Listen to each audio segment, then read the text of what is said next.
Booyah. Please don't ever say that to me again.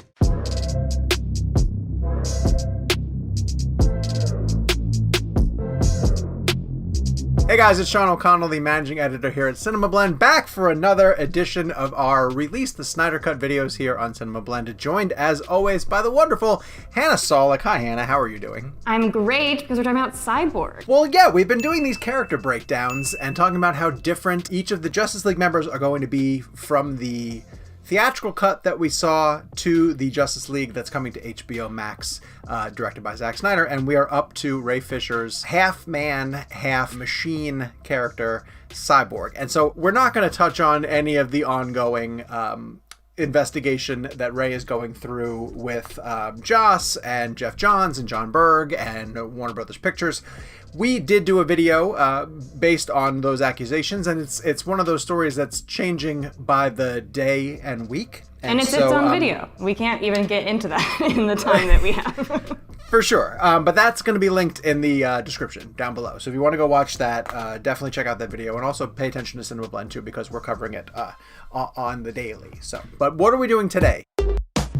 Well, so we always start these off by talking about just what was wrong with each member of the Justice League in Justice League. And we can't obviously do that with Cyborg / Victor Stone without first mentioning Ray Fisher's most recent update, which was that almost all of his scenes, Wonder Woman and Aquaman, as opposed to in theatrical cut, everything is like the Cliff Notes version. You know, yeah, we there's gotta no hurry through like all actual this. connection between Cyborg. I mean, there is literally, but that's really like minimized to the point where it's like you would think Cyborg would know a lot more about the mother boxes just because he's literally made of one. Yes, exactly. And that's not by accident. You know, like Zack is making that part of the character's origin story. And so I'm sure he's going to lean really heavily into that and give Victor a lot more things to play with. Let's do it. I truly believe Cyborg is the character who's going to change the most. Maybe Superman. I guess we'll get to Superman eventually. But Ray's going to get a lot more time than Henry will in the footage, because I don't think that Superman was supposed to be part of the overall story until later in the cut. And so I don't think you're going to get like a lot of Superman sprinkled throughout it because of the additional photography. I think you're still going to get Superman at the end of the film. So. Do you still think that Superman and Cyborg are going to be the two primary characters at the end of the film who have the responsibility of handling the mother boxes? No, I don't. No. I think that was total reshoot. I think that Zack will absolutely figure out a way to better use every member of the team. A team effort. A team effort. Yes, it's a Justice League movie, and not. No. Well, I don't know who it really relied on in the. I should go back and rewatch the final confrontation and see who gets the most. I mean, screen I time. guess you could argue that like they helped get Superman and Cyborg to a place where they didn't have to deal with the other parademons. But no, it's Superman and Cyborg at the end. Pretty much, yeah, pulling it apart. What did Superman say? He's got some really I kind of like being alive. I really like being alive. And then he like the mother boxes explode, and then he and Cyborg are on the ground, and he's like, I want to die. And then doesn't Cyborg have like a line like, I don't even understand the physics of how my toes hurt. yeah. how is that possible? Yeah, he does. I forgot about that.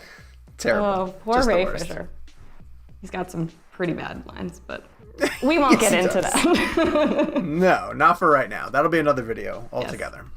All right, well, I think we've pretty much covered from a big picture view everything that we think will be different with Ray Fisher. Yeah. I mean, and, not Ray Fisher, sorry, Cyborg / Victor Well, Cyborg. Stone.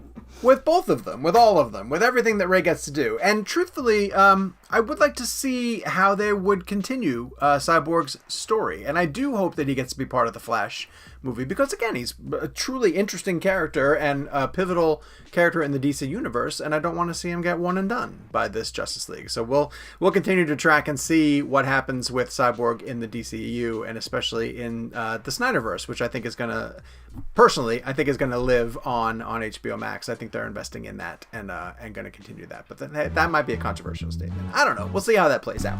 Make sure that you keep it here with us, though, as we continue to do these videos, because we're going to be tracking all of the movement for the Release the Snyder Cut campaign and Justice League coming to HBO Max, and we want to make sure that you don't miss a single video that we post.